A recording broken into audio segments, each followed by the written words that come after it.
I remember every moment of that day. Rolling down the road, seeing flashes of black and bright blue. My body finally stopped rolling, and I slowly lifted my head to realize that I wasn't dead. And all I could think of was, wow, thank you, thank you. Don't ask me who I was thanking, but I was thankful. Deep down inside, I knew someone was trying to get my attention. Police and doctors told me I should have died on the road that day. During my teen years, I started hanging out with the wrong crowd. Grade 7, I started drinking, smoking, doing drugs, and it just got worse and worse. The more that I was into it, the more I thought, this is so much fun, this is great. I was so wrong.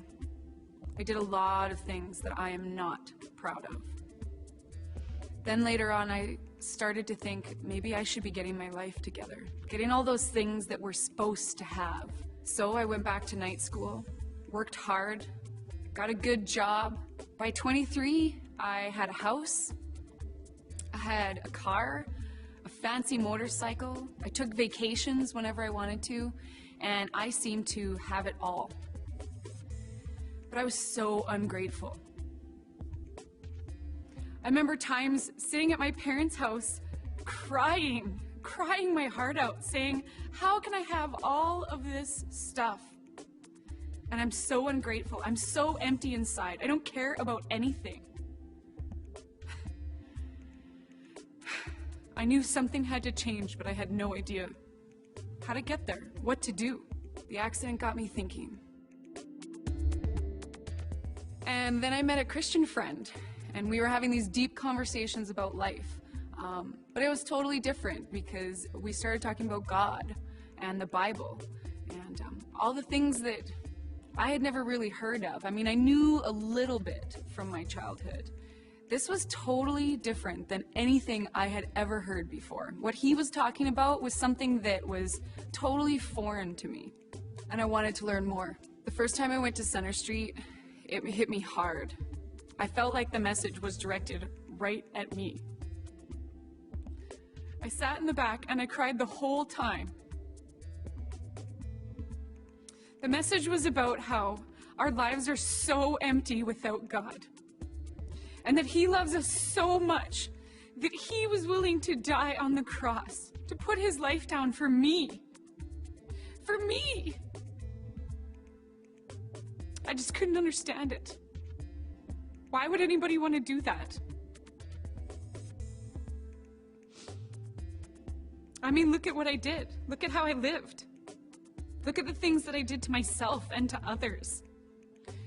Why would somebody do that, knowing in advance that I was going to do all of those things? And He said, I'll take it. I'll take it. Pick me, not her. I still don't get it. But I'm learning. Something in me shifted that day. Over the next 2 months, I came sometimes twice in a weekend. I couldn't get enough. I was hooked. I knew that I had finally found the fulfillment that I had been searching for my whole life. And I invited Christ into my heart, into my soul, into my world, into everything that I was doing. And that's when things really started to change. I felt shiny and new that very same night that I invited Christ into my life. I prayed and asked for Him to take my addiction to drugs and alcohol. After 15 years of abusing those things, I knew that I couldn't do it myself. And when I prayed, I said to Him, Lord, I need You to take all of it, every part of it. And He did. God has made me a new person. He has changed me from the inside out. He has made me into the person that He originally designed for me to be.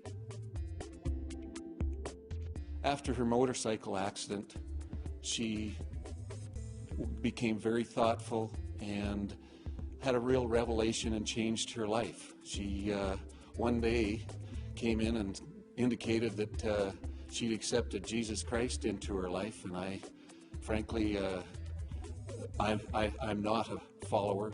I live by the golden rule, and I've basically taught that to my children.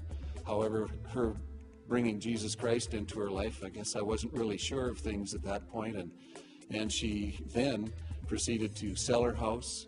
She quit her job and went on this mission to India, and I thought, oh no, she's gonna be gone and she's gonna be over there, and I was somewhat frightened, frankly, but she came back, and my goodness, what a change it has been to her life. She's become so joyous, so happy.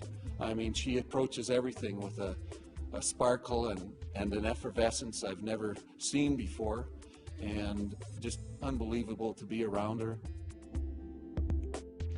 My prayer life is like a lifeline for me. I know that I can do nothing without him. I'm so thankful that God loves me unconditionally. He always has. And now I can't imagine my life without him. I was designed with a special purpose. And now I can rest in the knowledge that I am loved by Jesus Christ. I was hard and sometimes even ruthless before. And now I'm soft and gentle. And it's funny because it's a familiar feeling. And I know that it's the way that God originally designed for me to be.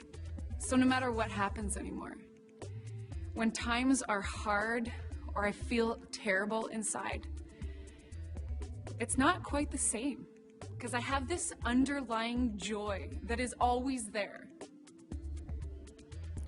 I'm never alone. He is always with me. And that is an amazing feeling.